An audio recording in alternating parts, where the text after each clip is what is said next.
வணக்கம். கும்பராசினியர்களுக்கு நிகழ்ந்து கொண்டிருக்கும் மார்ச் மாதம் புதன் பகவான் வக்ரம் பெறுகிறாரு. இதன் காரணமாக உறவினர்களால் துரோகங்களை அனுபவித்து வந்த உங்களுக்கு இனி துன்பங்கள் அனைத்தும் விலகி நல்ல ஒரு முன்னேற்றம் ஏற்படக்கூடிய ஒரு தருணமாக தான் இந்த புதன் பகவானுடைய வக்ர பயிற்சி அமைஞ்சிருக்குதுங்க. அந்த வகையில் கும்பராசினியர்களுக்கு என்ன மாதிரியான நன்மைகள் எல்லாம் ஏற்பட இருக்கு, கிரக நிலைகளின் ரீதியாக அமையிருக்கும் சாதகங்கள் என்ன, பாதகங்கள் என்ன, மேலும் என்ன மாதிரியான முன்னேற்றங்கள் எல்லாம் உங்களுடைய வாழ்வில் ஏற்பட இருக்கு. குறிப்பா இந்த வாரத்தை பொறுத்த வரைக்கும் கிரகங்களுடைய சஞ்சார நிலைகள் என்ன என்று பார்க்கும்போது ரிஷபத்தில் குரு பகவானும், மிதுனத்தில் செவ்வாய் வக்ர நிவர்த்தி பெற்றும், கன்னிராசியில் கேதுவும், கும்பத்தில் சனி பகவானும், கும்பத்தில் சனி மற்றும் சூரியனும் இணைந்து சஞ்சரிக்கிறாங்க. அதே போல் மீனத்தில் ராகு, உச்சம் பெற்ற சுக்கிரன் மற்றும் நீச்சம் பெற்ற புதன் தற்போது வக்ரம் பெறுகிறார். இதன் காரணமாக கும்பராசினியர்களுடைய வாழ்வில் குடும்ப சூழ்நிலை ரீதியாக உத்தியோகம், தொழில், வியாபாரம், கலைத்துறை, அரசியல் துறை, மாணவ மாணவிகள், விவசாயத்துறையினர், பெண்மணிகள் என அனைவருக்குமே என்ன மாதிரியான நன்மைகள் எல்லாம் ஏற்பட இருக்கு என்பது குறித்தான முழுமையான பதிவு தான் இந்த வீடியோல நம்ம விரிவா பார்க்க போகிறோம். அந்த வகையில கும்பராசி சேர்ந்த அவிட்டம் 3ஆம் பாதம் முதல் சதயம், புரட்டாதி 3ஆம் பாதம் வரை உள்ள நட்சத்திரக்காரர்களுக்கு புதன் பகவானுடைய வக்ர காலகட்டத்தில் குடும்ப சூழ்நிலை ரீதியாக என்ன மாதிரியான நன்மைகள் எல்லாம் உங்களுடைய வாழ்வில் ஏற்பட இருக்கு என்று பார்க்கும்போது இக்காலகட்ட கிரக நிலைகளை ஆராய்ந்து பார்க்கும் போது இக்காலகட்ட தொடக்கத்தில் உங்களுடைய ராசிநாதன் சனி உங்களுடைய ராசியிலேயே சஞ்சரிக்கிறார். அவரோடு பகை கிரகமான சூரியனும் உடன் இணைந்திருப்பதால ஆரோக்கியத்தில் கவனமாக இருங்க. சிறு உடல் உபாதை என்றாலும் கூட உடனே மருத்துவரிடம் அணுகி அதற்கான சிகிச்சை எடுத்துக்கொள்வது நல்லது. 2இல் இருக்கும் ராகுவால் பொருளாதார நிலை திருப்திகரமாக இருக்கும் என்றாலும் மனக்குழப்பம் அதிகரிக்குங்க. திடீரென குணங்கள்ல மாற்றம் ஏற்படுங்க. கொடுக்கல் வாங்கல்ல தடுமாற்றம் வரலாங்க. எதிர்மறை சிந்தனைகள் உருவாகுங்க. சனி மற்றும் சூரியனுக்குரிய வழிபாடுகளோடு குலதெய்வம், இஷ்ட தெய்வ வழிபாடுகளையும் மேற்கொள்வது எதிர்பாராத பல நன்மைகளை உங்களுடைய வாழ்வில் ஏற்படுத்தும் என்பதை கிரகங்களுடைய சஞ்சார நிலைகள் தெளிவாகவும் உறுதியாகவும் காட்டுதுங்க. அது மட்டும் இல்லாமல் இக்காலகட்டங்களில் சூரியன் மற்றும் சனி பகவானுடைய சேர்க்கையும் ஏற்படுகிறது. அதாவது கும்பராசியில் சூரியன் சனி சேர்க்கை ஏற்படுதுங்க. உங்களுடைய ராசிக்கு அதிபதியான சனி சப்தமாதிபதி சூரியனுடன் இணைந்திருப்பது அவ்வளவு நல்லதல்லங்க. வாழ்க்கை துணையோடு பிரச்சனைகள் அதிகரிக்குங்க. விட்டு கொடுத்து செல்வது நல்லது. வருமானம் பல வழிகளில் செலவாகுங்க. குடும்ப சுமை கூடும். பொது வாழ்வில் இருப்பவர்களுக்கு பொறுப்புகள் திடீரென மாற்றப்படலாங்க. அனுபவஸ்தர்களுடைய ஆலோசனைகளை கேட்டு நடப்பதன் மூலம் அன்றாட வாழ்க்கையை நன்றாக அமைத்து கொள்ள இயலுங்க. ஆரோக்கிய தொல்லைகள் அதிகரிக்கலாங்க. உங்களுடைய ராசிக்கு ஜீரண உறுப்புகள் சம்பந்தப்பட்ட தொல்லைகள் ஏற்படலாம். இது மாதிரியான விஷயங்கள்ல நீங்கள் கவனமாக இருப்பது மிக மிக நல்லது என்பதை கிரகநிலைகள் மீண்டும் மீண்டும் உங்களுக்கு அறிவுறுத்துது. குறிப்பாக கும்பராசினியர்களை பொறுத்த வரைக்கும் இத்தருணங்கள்ல செவ்வாயும் வக்ர நிவர்த்தி பெற்று சஞ்சரிக்கிறாரு. அதாவது உங்களுடைய ராசிக்கு சகாயஸ்தானாதிபதியான செவ்வாய் தொழில் ஸ்தானாதிபதியாகவும் விளங்குபவர். அவர் பலம் பெறும் இந்த நேரம் ஒரு பொன்னான நேரம் என்று தாங்க சொல்ல வேண்டும். இதனால புதிய திருப்பங்கள் பலவும் ஏற்பட இருக்குது. புனித பயணங்கள் செல்லும் வாய்ப்பும் உண்டுங்க. ஒருவேளை உங்களுக்கு வழக்குகள் இருந்துச்சு அப்படின்னா அந்த வழக்குகள் சாதகமாக அமையுங்க.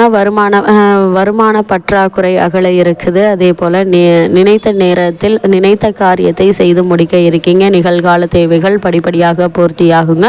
புதிய ஒப்பந்தங்கள் அடிக்கடி வந்து சேர இருக்குது. புகழ்மிக்கவர்கள் உங்களுக்கு பின்னணியாக இருந்து பல நல்ல காரியங்களை முடித்து கொடுக்கக்கூடிய ஒரு தருணமாகவும் காலகட்டம் அமைஞ்சிருக்குதுங்க. அது மட்டும் இல்லாம கும்பராசினியர்களை பொறுத்த வரைக்கும் மீன ராசியில் நீச்சம் பெற்ற புதன் தற்போது வக்ரம் பெறுகிறாரு. அதாவது உங்களுடைய ராசிக்கு பஞ்சம மற்றும் அஷ்டமாதிபதியானவர் புதன். அஷ்டமாதிபதி நீச்சம் பெறுவது நன்மை என்று தாங்க சொல்ல வேண்டும். என்றாலும் பஞ்சமாதிபதியாகவும் புதன் விளங்குகிறார். எனவே நன்மையும் தீமையும் கலந்தே நடைபெறுங்க. இந்நேரத்தில் பிள்ளைகள் வழியில் பெருமைக்குரிய தகவல்கள் கிடைக்க இருக்குது. அவர்கள் தானாகவே சில முடிவுகளை எடுத்து உங்களுக்கு மனக்கவலை தரும் விதத்தில் நடந்து கொள்வாங்க. பூர்வீக சொத்துக்களை விற்பதில் சில பிரச்சனைகள் வரலாங்க. எதையும் எளிதில் செய்ய இயலாது.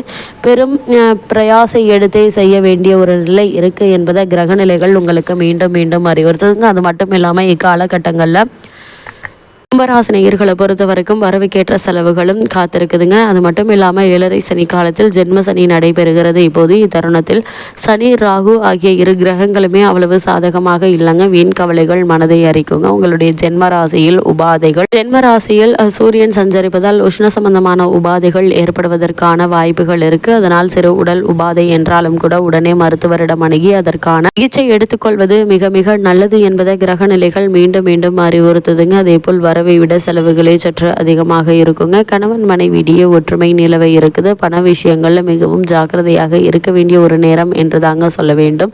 கூடுமான வரையில் இரவு நேரங்களில் வாகனம் ஓட்டுவதை தவிர்ப்பது அவசியங்க. திருமண முயற்சிகளில் வரன் அமைவது தாமதமாகும். சில தருணங்களில் தவறான வரனை நிச்சயித்து விட கொடுங்க. ஜாதக பொருத்தங்களை கவனமாக கணித்து பார்த்து முடிவு செய்வது மிக மிக அவசியம் என்பதை கிரக நிலைகள் மீண்டும் மீண்டும் தெளிவுபடுத்துதுங்க. கும்பராசி சேர்ந்த உத்தியோகஸ்தர்களுக்கு மேலும் என்ன மாதிரியான நன்மைகள் எல்லாம் உங்களுடைய வாழ்வில் ஏற்பட இருக்கு என்று பார்க்கும்போது, அன்றாட பணிகளில் கவனமாக இருப்பது மிகவும் அவசியங்க. தவறுகள் ஏற்படுவதற்கு சாத்தியக்கூறுகள் உள்ளது கிரக நிலைகள் குறிப்பிட்டு காட்டுது. சக ஊழியர்களுடன் நெருங்கி பழகுவதையும் அவர்களது சொந்த பிரச்சனைகளில் தலையிடுவதை தவிர்ப்பதும் அவசியங்க. ஏன்னா கிரக நிலைகளின்படி வீண் அபவாதம் ஏற்படுவதற்கு நற்பலன் களங்கம் உண்டாவதற்கு சாத்தியக்கூறுகள் இருக்குதுங்க. பண விஷயங்கள்ல அதிக ஜாக்கிரதையாக இருக்க வேண்டிய ஒரு தருணம் என்று தாங்க சொல்ல வேண்டும்.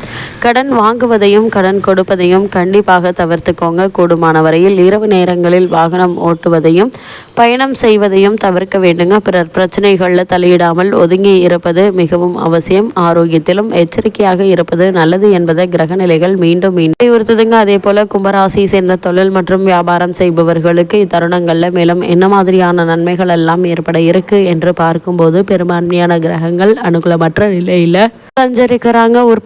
உற்பத்தியை சந்தை நிலவரத்துக்கேற்ப அளவோடு வைத்துக் கொள்வது நல்லது. புதிய முதலீடுகளையும் விஸ்தரிப்பு திட்டங்களையும் ஒத்தி போடுவது மிகவும் அவசியங்க. குறிப்பாக கடனுக்கு சப்ளை செய்வதை குறைத்து கொள்ள வேண்டுங்க. வங்கி மற்றும் இதர நிறுவனங்களுடைய ஒத்துழைப்பு கிடைப்பது கடினங்க. சக கூட்டாளிகளுடன் சற்று அனுசரித்து நடந்து கொள்வது தேவையற்ற பிரச்சனைகள் ஏற்படுவதை தவிர்க்க உதவுங்க. ஏற்றுமதி இறக்குமதி துறை வர்த்தகர் பண விஷயங்கள்ல கண்டிப்புடன் இருக்க வேண்டும். அப்படி இல்லைன்னா பின்பு வருத்தப்பட நேரிடும் என்பதை கிரகநிலைகள் முன்கூட்டியே அறிவுறுத்தது. கும்பராசி சேர்ந்த மாணவ மாணவிகளுக்கு புதன் பகவானுடைய வக்ரகதியின் காரணமாக மேலும் என்ன மாதிரியான நன்மைகள் எல்லாம் ஏற்பட இருக்கு என்று பார்க்கும்போது, ஏற்கனவே சுட்டிக்காட்டியபடி தற்போது 7.5 சனியுடைய ஜென்ம சனி காலம் நடைபெறுவதால பிற மாணவ மாணவியருடன் பழகும்போது எச்சரிக்கையோடு இருப்பது நல்லதுங்க.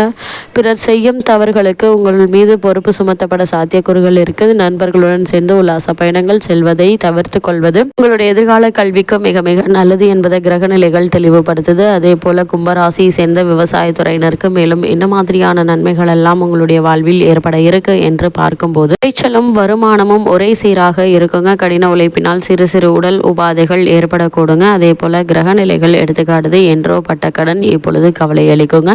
கால்நடைகளுடைய பராமரிப்பில் செலவுகள் அதிகரிக்கும். அதனால் கவனமாக இருப்பது நல்லது. அதே போல பெண்மணிகளை பொறுத்த வரைக்கும் ஏற்கனவே சுட்டிக்காட்டியபடி தற்போது ஜென்மசனி காலம் நடைபெறுது. இந்த காலகட்டங்களில் துல்லிய விதிகளின்படி ஜென்மசனி காலத்தில் வீண் அலைச்சல்களையும் முயற்சிகளையும் தவிர்த்து கொள்வது மிக மிக நல்லது என்பதை கிரகநிலைகள் மீண்டும் மீண்டும் தெளிவுபடுத்துதுங்க. கும்பராசினியர்களுக்கு கிரகநிலைகளின் ரீதியாக கூறப்படும் பரிகாரம் என்ன என்று பார்க்கும்போது, சனிக்கிழமைகளில் மட்டும் பகல் உணவு ஒருவேளை மட்டும் உண்டு.